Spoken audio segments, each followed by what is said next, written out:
Hello students, good morning all of you.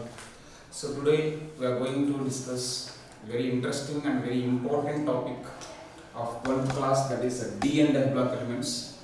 And before we are going to start, make sure that while you are going to that, while you are watching this video, please make sure that you prepare your own notes. Okay, and also this is very important from this chapter. Minimum 2 questions we can expect. That is why. So prepare your own notes while you are watching the video. Okay, let us start. D and F block elements. Yes, as we know, the elements of the periodic table we are classifying into S, P, D and F block elements. Okay, S, P, D and F block elements. So on what basis we categorize? Based upon entry of differentiating electron.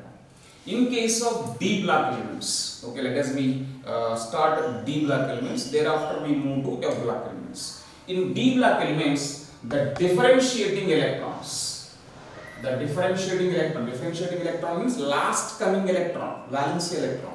The differentiating electron enters into penultimate D subshell. So those are all elements where the differentiating electron is entering into penultimate D subshell. Okay, so as we know, the last shell we call it as valence shell, also called ultimate shell. Last second shell we call it as penultimate shell. Last third shell we call it as anti-penultimate shell. Okay, here the differentiating electron is entering into which subshell? Penultimate D subshell. Okay, so those are all elements we call it as what? D block. Okay, now in this D block, and these D block elements, except 2B group, last elements of this, okay, except 2B group elements, remaining all D block elements, we call it as transition elements. So few will call D block elements also called transition elements, but remember that except 2B elements, 2B means zinc, cadmium and mercury. Except zinc, cadmium, mercury, remaining all D block elements we call it as what? Transition elements. What are transition elements? Transition elements are nothing but the elements in which the D subshell, penultimate D subshell is progressively filled. Means incompletely filled. Incompletely filled in their neutral state or in their oxidation states. Okay, then those elements we call it as what? Transition elements. So simply, transition elements are nothing but the elements having incompletely filled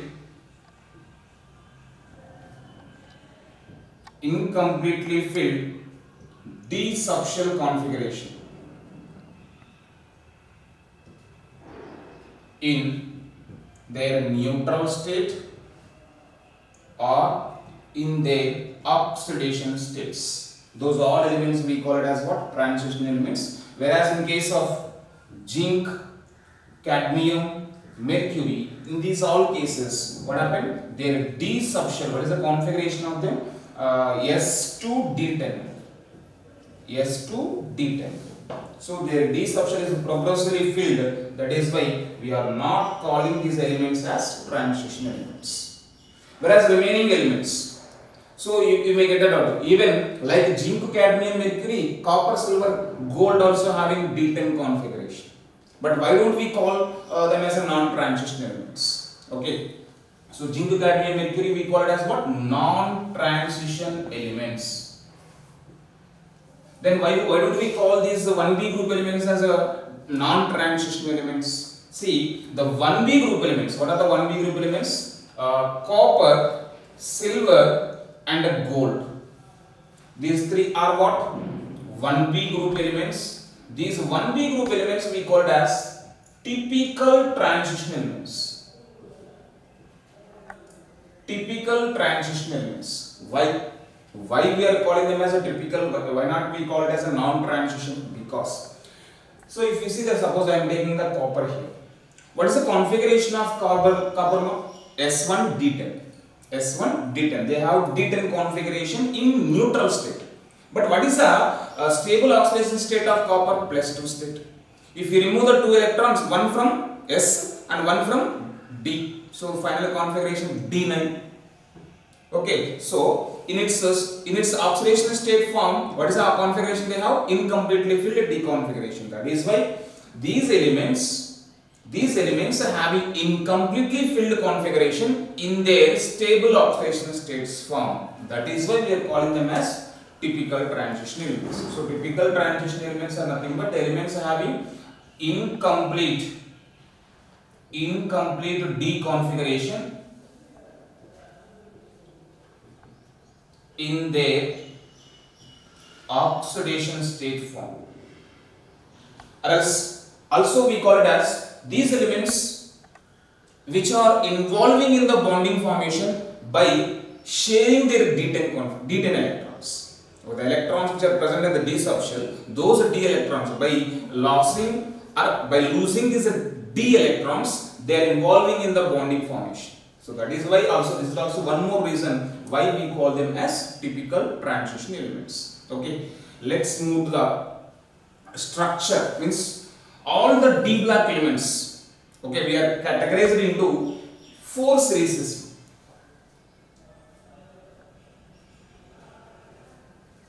Okay, the total all D block elements we are categorized into 4 series. Those are 3D series, 4D series, 5D series and 6D series. 3D, 4D, 5D, 6D. Here 3D series means the elements in which the 3D subshell is the progressively filling. 3D subshell is a penultimate shell. 3D, third shell is the penultimate shell for fourth. That is why 3D series of elements present in which period? Fourth period. 4D series of elements are present in fifth period. 5D is present in sixth period. And 6D is present in seventh period. Okay, and a 3D series of elements. So all the series of elements having 10 elements each. Why? Because maximum how many of electrons a D subshell can accommodate? 10 electrons. So obviously every series is having 10 elements only. So 3D series is having 10 elements. Those are starting from scandium to zinc. Scandium to zinc. The atomic number of scandium, that is 21, and zinc is 30. 21 to 30. These 10 elements we call it as what? 3D series of elements. 4D series of elements, they starts with yttrium to cadmium. Yttrium to cadmium. Yttrium atomic number 29 and the mass number, cadmium atomic number 38. How do you know? Just add 18 to the previous. 21 plus 18, 21 plus 8. 18. 39 to 48. Just add 18 to the earlier. So 21 plus 18, 39. So 39 to 48 is what? 4D series of elements. Next, 5D series of elements.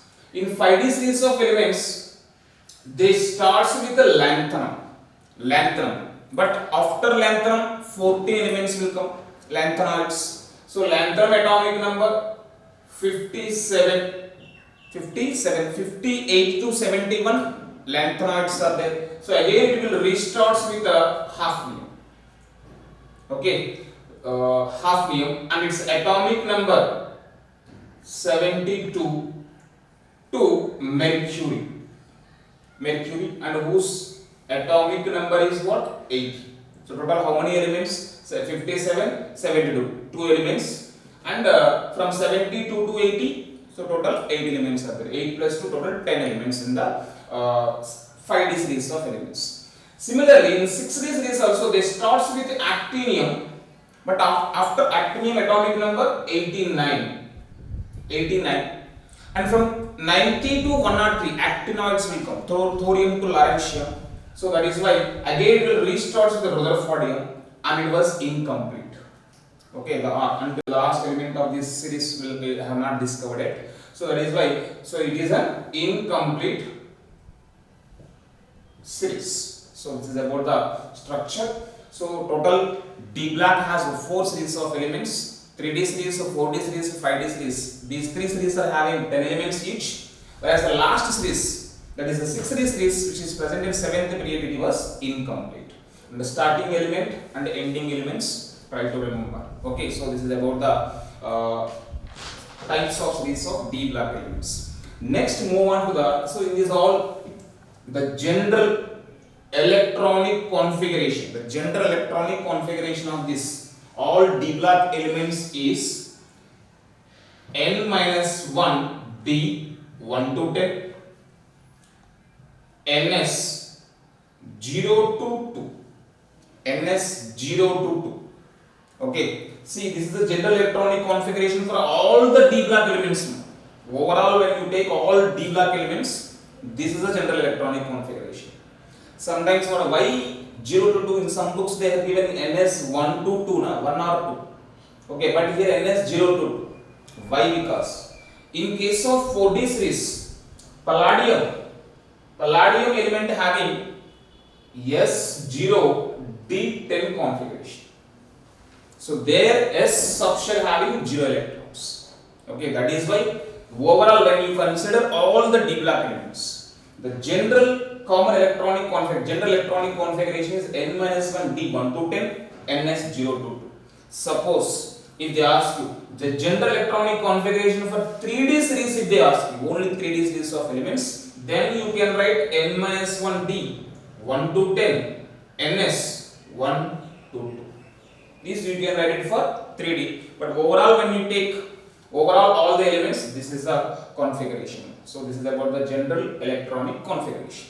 We move to the general periodic properties. So the first one, lattice structure, crystal lattices.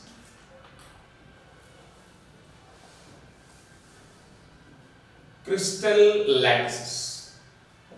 So go to the crystal lattices. Crystal lattices means they are having different. All they are not having the same crystal lattices. They are having different crystal lattices. The melting point. Okay, and a few properties are depending on what their crystal structure. That is why you should be know this. Crystal lattices, if you see, you can easily remember. I am just drawing the skeleton. Okay, temporary skeleton of D block elements. First starts with 3B, 4th B, 5th B, 6th B, 7th B, and 8th having 3 groups, 1B, 2B. Like this, all 10 groups. Total 1, 2, 3, 4, 5, 6, 7, 8, 9, 10. Okay, so total like this I have arranged. Now, one common thing is the first 2, all the elements present in 3B series, 3B group and 4B group, all are having HCP. Okay, 3B group is having HCP, 4B group is also having HCP. Next, 5th B and 6th B. These two are having BCC. All the group members of 5th B and 6th B group are having BCC structure. Next, in 7th B only there was a small. Here 7th B group is having different. That is what first element having X means what? There was no proper crystal lattice. Okay, they are showing irregular crystal lattices. That is why improper crystal they have manganese. What is the first element of the 7th B group? Manganese. But remaining 2 are having HCP only. Okay, remaining members of the 7th B is HCP, but only one first element is only irregular, means irregular crystal lattice they have. Next one, in 7th B, the first 2, that means iron family and the cobalt family, these 2 are having again, so this is having BCC again, BCC. What is this? What is the element present in which group actually? Third, fourth, fifth, sixth, seventh, eighth group. Okay, iron. Iron is BCC, whereas the remaining two are again HCP. Okay, next 1, 2, 3. These three groups. Okay, 1, 2, 3. These three groups are having CCP lattice. CCP lattice. And the last one in the 2B group, what are the elements? Zinc, cadmium, mercury. These all are having X, X, X. Same as like magnets. They are not having a proper regular crystal lattices. So once again, now the same. Now let us move to the elements. I told you 3B group, 4B group. All these elements are having what? HCP lattice. Okay, so this is HCP, this is HCP, this is HCP. So all these elements are having HCP lattices. Next, all 5th B, 6th B, all are having what? BCC lattice. BCC, BCC.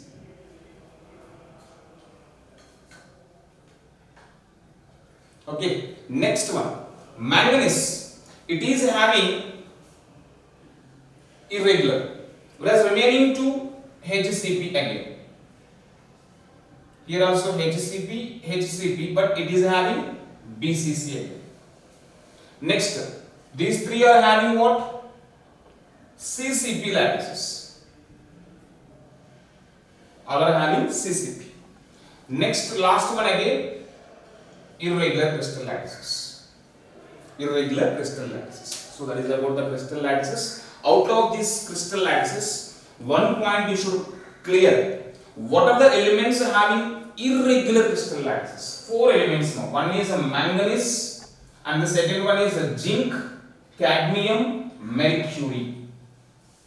Okay, so they are not only showing one crystal lattices, they are showing different crystal lattices. They are having irregular crystal lattices. That is why the melting points are also somewhat different from the remaining others. So this is about the crystal lattices, first property. Clear? Let us move to the second property. That is what? Electronic configurations. Electronic configuration. See that they are not having the same configuration. So further, I'll just give you a hint how to write for 3D series of elements. 3D. What are the elements? First, let us write the elements: scandium, titanium, vanadium, chromium, manganese, iron, cobalt, nickel, copper, zinc. 10 elements are there. And just to give you a small hint, scandium, what is the atomic number of scandium? 20. Okay, like this, 21, 22, 23, 24, 25, like this atomic number increases. So 21, just write the configuration is S2D1. 2-1. Similarly, like this you write, that is S2D2. 23, na? S2D3, chromium, S2D4, manganese, S2D5, iron 26, S2D6. Here S2D7, and here this is S2D8, and this is S2D9, and finally zinc S2D10. It's a simple shortcut, but remember that chromium and copper. Okay, so they are not showing this configuration. It will be modified into S1D5. One of the electron will jump from S to D, so it will becomes S1D5. Copper becomes what? S1D10. So these two are only exception cases. Out of all 3D series of elements, how many of elements are showing what abnormal configurations? So the two elements which are showing abnormal configurations, here I am writing. In 3D series of elements, only two elements, what are those? Chromium and copper, they are showing different or abnormal configurations. Now let us we move to the 4D series of elements. In 4D series of elements, many number of elements are showing abnormal configurations. Why? Because in 4D, here the differentiating electron is entering into 4D. Okay, 4D and 5s. The energy difference between 4D and 5s is less compared to 3D and 4s. So because of less energy difference, the electron can easily exchange between 4D to 5s, 5s to 4D. That is why there was more exchanges like chromium, copper. Okay, so let us in 4D. Okay, first let us write the examples elements. Yttrium, zirconium, niobium, molybdenum, technetium, ruthenium, rhodium, palladium, silver, cadmium. Total 10 elements. Now what is the atomic number? Don't write according to the atomic numbers again. So this is applicable for 21, 22, 23. This is applicable only for writing configuration for 3D, not for 4D. So yttrium 29. Okay, so how to S2D9 you don't write like this. Okay, so this is yttrium. So this is again S2D1. Okay, next S2D2. Next one S2D3. So this is the expected configurations, right? Okay, but here because of less difference, what happened? One of the electron will jump from here to here. Okay, so S2D3 it becomes what? S1D4 it becomes. Next S1D5. Next D5 is stable configuration. So to retain this stability, next upcoming electron will enter into S. So technetium having S2D5. Next again will exchange. That is S1D7. At a time, one S electron and upcoming electron. Both electron will jump to will go to D. That is why S1D7, S1D8. Next one here. Yes, actually S1D9 expected, but this S1 also will jump to D. So that S0D10 will come. S0D10.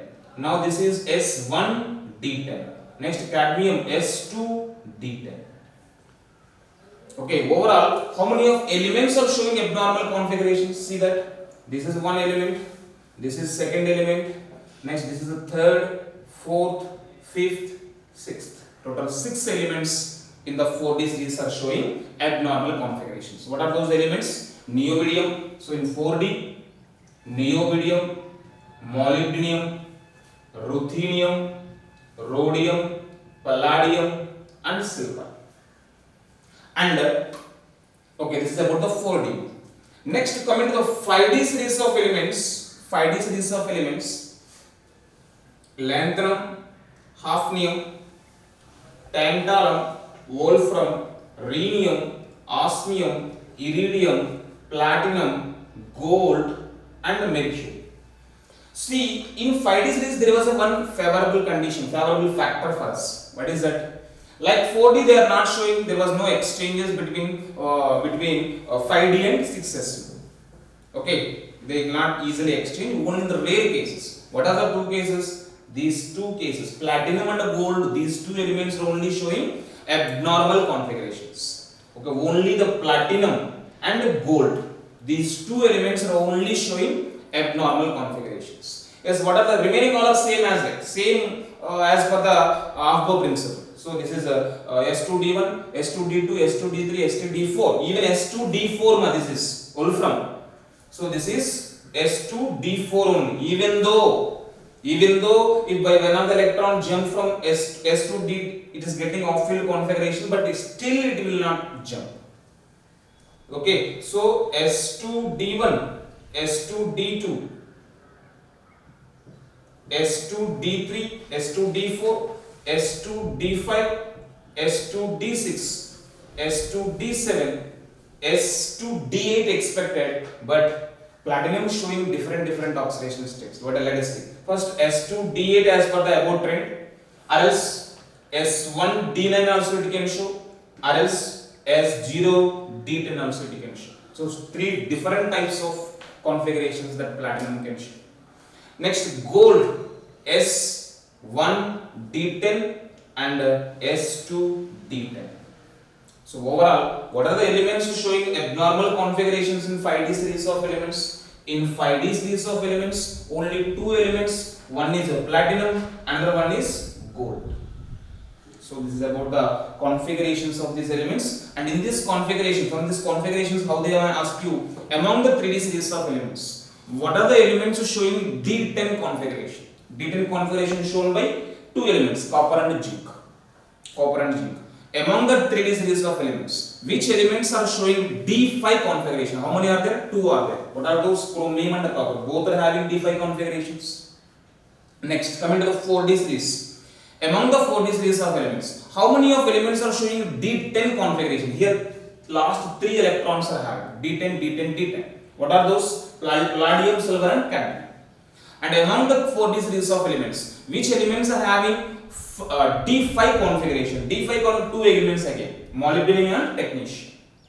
Next, move to the 5D series of elements. Among the whole, only three elements can show D10 configuration. Last three elements, remaining D5 can show by only one.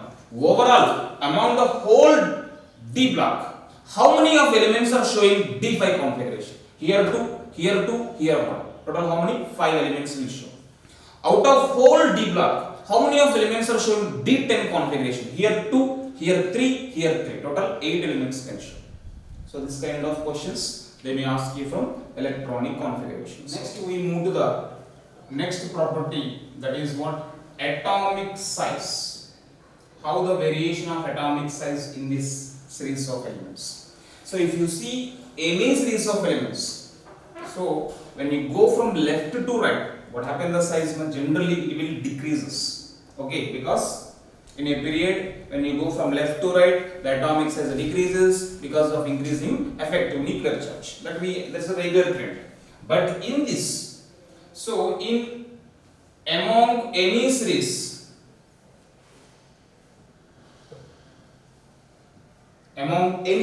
you take any 3D series, 4D series, 5D series, whatever it may be. Suppose if you take the 3D series, let us say, when you go from scandium to chromium, up to chromium, okay, so what happened? The radius decreases. Due to what? Because of increasing effective nuclear charge. Because of increasing the effective nuclear charge, because of increasing the number of electrons, but because of less screening effect of d orbital electrons, the effective nuclear charge will increase, and electrons adding in the same orbital, same shell, because of that effective nuclear charge will increases. Because of increasing the effective nuclear charge means with what power the nucleus will hold the valence electron. That is what we call as effective nuclear charge. So if the effective nuclear charge increases, then what happens? That nucleus will strongly attract the valence electron. With this, the size will decrease. So from scandium to chromium, size decreases. But from manganese to copper, what happened? Their sizes are almost same. See, not zinc. From manganese to copper, the sizes are almost same. What is the reason? Why? Because from manganese onwards, what will happen? See, if you see the configuration of chromium, what is the configuration? Chromium S1 D5. S1 D5 means both S subshell, D subshell, all are unpaired. All are having single electrons. But manganese means S2 D5. That means the S subshell starts pairing. Next to iron, S2 D6, S2 D7, S2 D8. With this, what happened? The electron pairing. So from manganese onwards, electrons are pairing. Electrons starts pairing. If the electrons starts pairing, what happens? The repulsions between the electrons. So whenever the two electrons come closer, come side by side, the repulsions will start. So because of starting the electron pairing, there was a repulsions. Repulsions will increase. repulsions also will increase. So why? Because in manganese only one pair of electrons undergo repulsion, whereas here two pairs, here three pairs, four pairs, five pairs. With this, what happen? Number of pairs repulsions increasing. So both effective nuclear charge is increasing and as well as repulsions also increasing. So what is the what the role of effective nuclear charge? It tries to decrease the radius, whereas repulsions, they tries to go far away to each other. In order to reduce the repulsive forces, the electrons, the valence electrons are trying to go away from each other. It means both effective nuclear charge and repulsions are acting oppositely to each other. They fight with each other. So because of that, the net result will be remains the same. That is why what happened? The atomic sizes of these all higher d block elements, means these all are having the same atomic size. But when you go from last element up to copper only remains the same.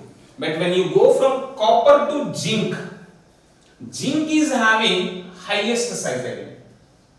Okay, what is the reason here? Simple logic here. So if you see the configuration of copper and zinc, what is the configuration of copper? S1d10, zinc is S2d10, S1d10, S2d10. See that here how many of electrons have been paired? Here total 5 pairs of electrons. Here S2 1 pair, d10 means 5 pair, total 6 pairs of electrons. Maximum number of electrons have been paired.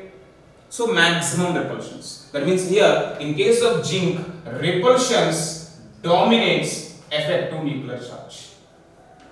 Whereas in these cases, repulsions will almost be equal to what? Effective nuclear charge. That is why their sizes are almost the same.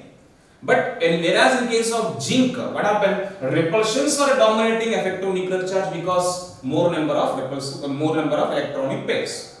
So if the repulsions dominates, what happens? Size drastically will increase.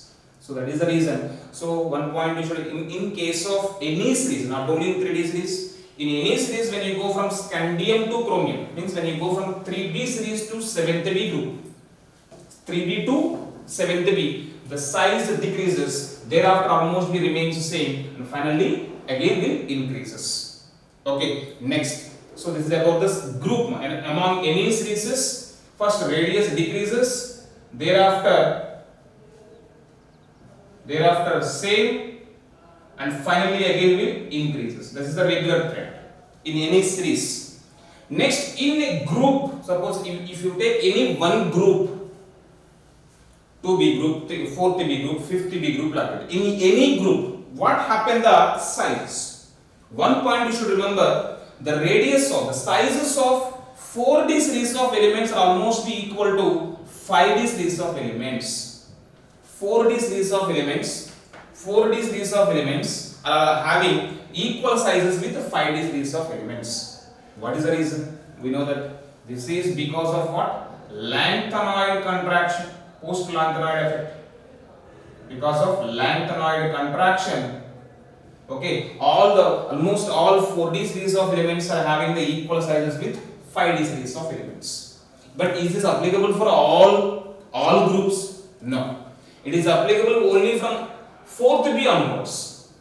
It is not applicable for 3B group. Whereas in case of 3B group, in 3B group, what is the atomic size? Order of atomic sizes? Scandium, yttrium, lanthanum and actinium only. This is the size. Why? Because in this group, lanthanide contraction is present after the 3B group. Why? Because between lanthanum and hafnium, 14 elements are there. So this lanthanide effect is present after 3B group. It was not there in 3B group. So in 3B group, it follows as usual trend, regular trend only. In the groups, by going from top to bottom, what happens? The sizes will increases. So the same trend will follow in 3B group. Whereas in the remaining groups, because of lanthanide effects, 4D series of elements are having the at same size with 5D series of elements. So overall, from the above three conclusions, tell me what are the elements having the same sizes almost here. Zirconium and hafnium, this is a 4D and 5D. Zirconium, hafnium having the same size. Niobidium and tantalum having the same size. Molybdenum and wolfram having the same size. and also iron, cobalt, nickel also having the same sizes, and ruthenium, rhodium and palladium also having the same sizes. So these all elements are having the same sizes. So that is about the variation of atomic sizes. Clear? Next, move to the density factor.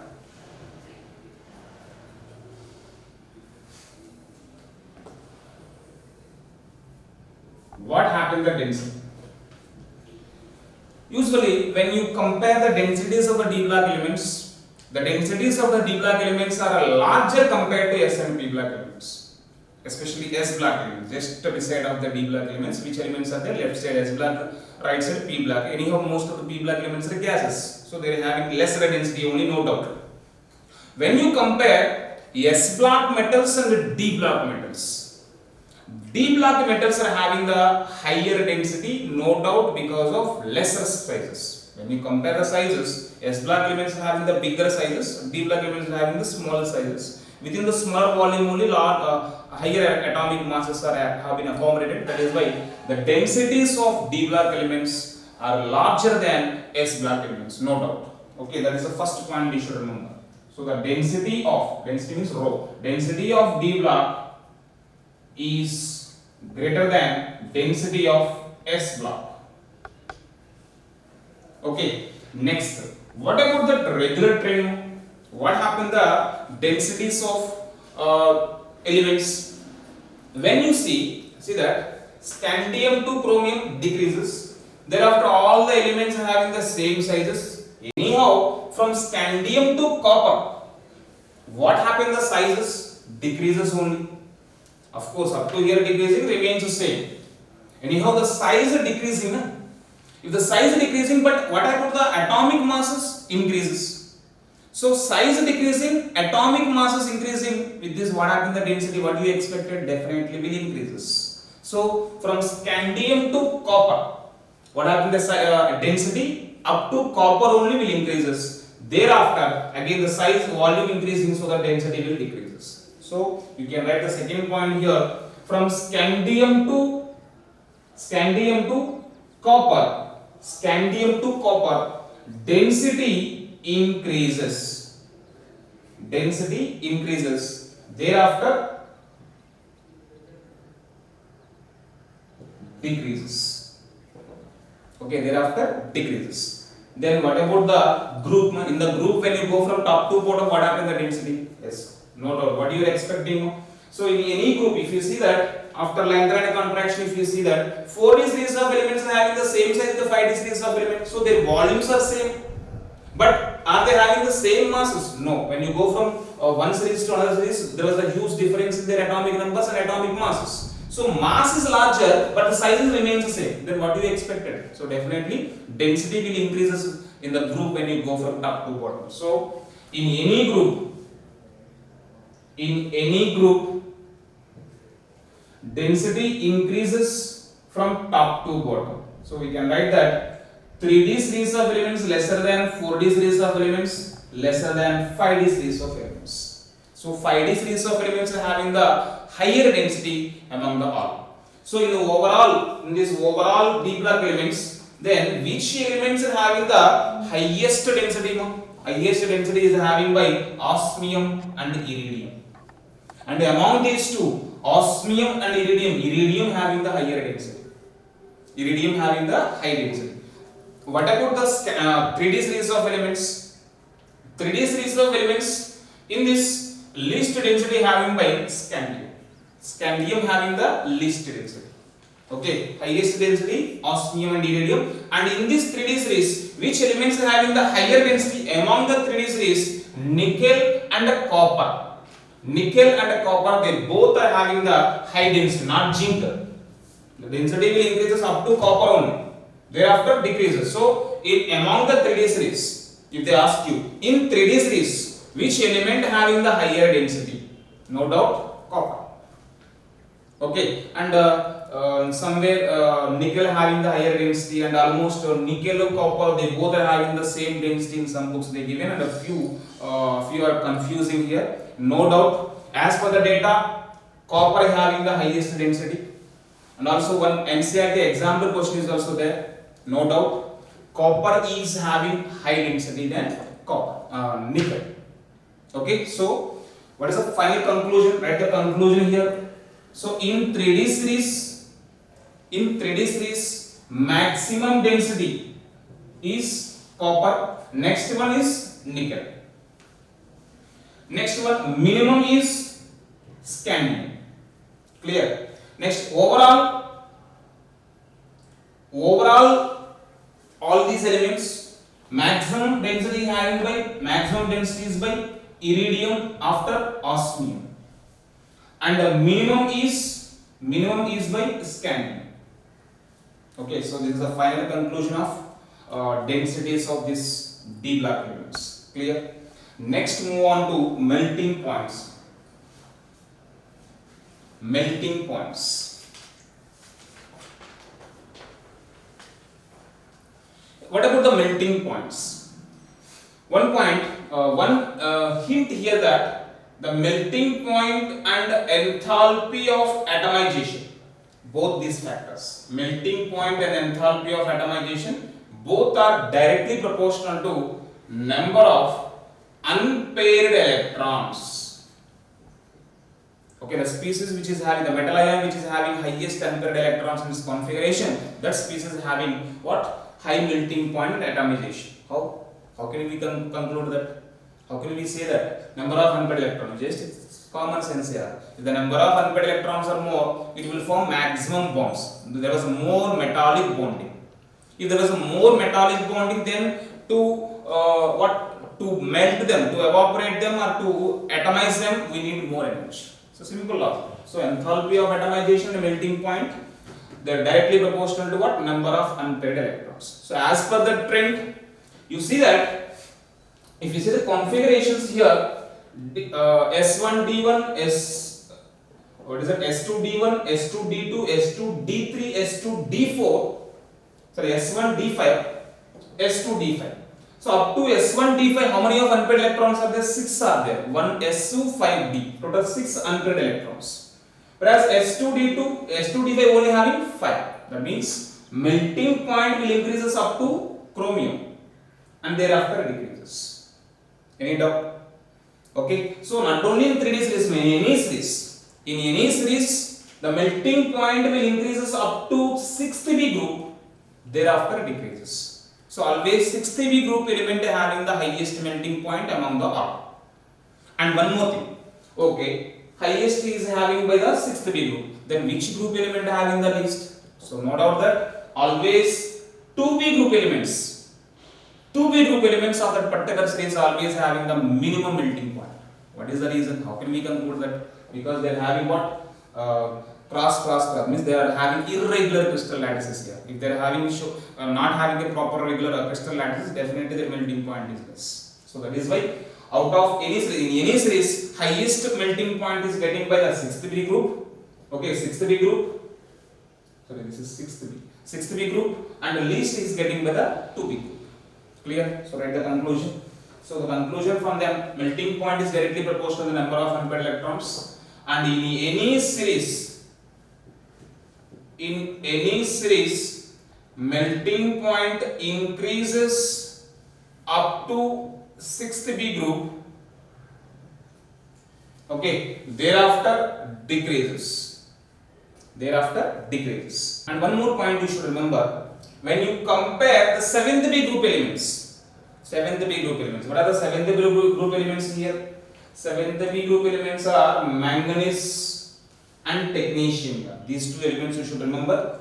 Manganese and technetium are exceptionally having less melting point than their neighbors. That means manganese, when you compare the melting point of manganese with the chromium and iron, manganese is having less. Technetium also, here also technetium having the less melting point than molybdenum and ruthenium. Why? Because manganese, if you take, as like the 2B group elements, the manganese is also having irregular crystal lattice. Then what about the technetium? Technetium having which crystal lattice? HCP. This is having HCP, this is having BCC and BCC. So BCC and HCP. BCC is more more packed compared to the HCP. That is why technetium is having the lower melting point compared to the neighbors. There was a dip in their melting points orders. Okay, so let us see.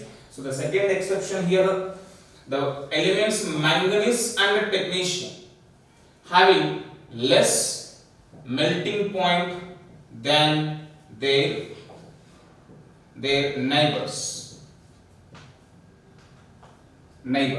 So that is what when you take the manganese, chromium having and iron is having. This is the order of melting points in a 3D series. Next, similarly, technetium, if you take technetium, molybdenum having highest and ruthenium having high. So this is in case of melting point order, and if you arrange them in a order, see what happened. It will increases up to chromium. Okay, so suppose if you take scandium, titanium, vanadium, chromium, next manganese, okay, next iron, and thereafter it decreases like this, hills, two hills.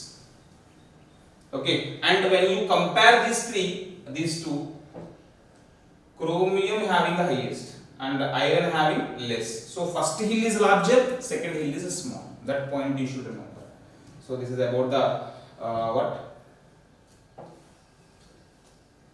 melting points. Clear these hills. Okay, so this is about the melting point. First one is in any series when you go from scandium up to 6th degree group, it will increases, thereafter decreases, and manganese and technetium having the lesser melting point than their neighbors. And one more thing, what happened? The minimum melting point and boiling points are having the 2B group elements. 2B group elements are always having the lowest melting point and boiling points. And one more point you should remember, in any group, by going from top to bottom, what happens? The melting points will increases. Okay, why? Because this is a regular trend only. In any group, even in S block and P block elements also, by going down the group, what happens? In most of the cases, increases. Why? Because melting point, why it is increasing? Size increases, van der Waals interactions increases, melting boiling points will increase. So in a group, in any group, from top to bottom, the melting point increases. So that we can say that 5D group elements are having the higher melting point than 4D, than 3D. So according to this, write the conclusion among the whole D block elements, the maximum melting point is held by. Okay, definitely 6th degree group element. In that 6th degree group element, 6th degree, how many elements are there? Chromium, molybdenum and wolfram. So in the group, when you go from top to bottom, increases. So wolfram is having highest, molybdenum having the highest among the 4D, chromium having the highest among the 3D, or tungsten having the highest among the 5D. So out of all, which element having the highest melting point? Tungsten. So tungsten and chromium, and then what about the next one? Chromium, molybdenum and chromium. So this is 5D series, this is the 4D series, and this is the 3D series. And when you compare these three, tungsten having higher, molybdenum having higher than chromium. So this is the order of their melting points. Okay, minimum is always be what? 2B group elements only. So which element having the least melting point? So no doubt that is what? Zinc. Okay, zinc is having the lowest melting point. So this is about the melting and boiling point. Next one, after melting boiling points, let us discuss enthalpy of atomization. Enthalpy of atomization. In enthalpy of atomization, what do you mean the enthalpy atomization? Energy required to atomize, to separate the atoms from the metal. So that is what we call as enthalpy of atomization. In this enthalpy, as we know, already we discussed, enthalpy of atomization is again directly proportional to the number of unpaired electrons. But exceptionally, when you see the first highest, maximum and second highest and second highest elements, so highest highest enthalpy atomization is getting by which element? Vanadium. Vanadium is exceptionally having highest atomization, and the second highest is titanium. Highest atomization is getting by the vanadium, second highest is titanium. So simply you remember like TV, you know, television, right? So titanium is the second highest, V is what? Vanadium is the first highest. Okay, so these are the two elements having the highest atomization. What is the reason? They are not having exactly the maximum number of unpaired electrons. No? So here there was some other external factors also affecting on it. Okay, enthalpy of atomization not only depends on number of unpaired electrons, they also depends upon some other external factors. Based upon that, these two elements are having highest atomization. And how can we confirm that? How titanium and vanadium having the highest? So based upon the reactivity. See that the titanium and V means Tv metals. Titanium and vanadium metals are passive towards HCl. The titanium and vanadium, they both are passive towards HCl. Because of that, passive towards means why they are not reacting towards HCl? Because, okay, it's not because of oxide film formation. Because the titanium and vanadium having highest enthalpy of atomization. Because of highest enthalpy of atomization, their activation energy is larger. Activation energy is larger. What is the activation energy? Energy required to convert the reactants into products. Because of large activation energy, they cannot be react. Simple logic. So, Tv is a passive towards HCl because of high enthalpy of atomization. Simple. From this reaction, we conclude the above. So, this is about the enthalpy of atomization.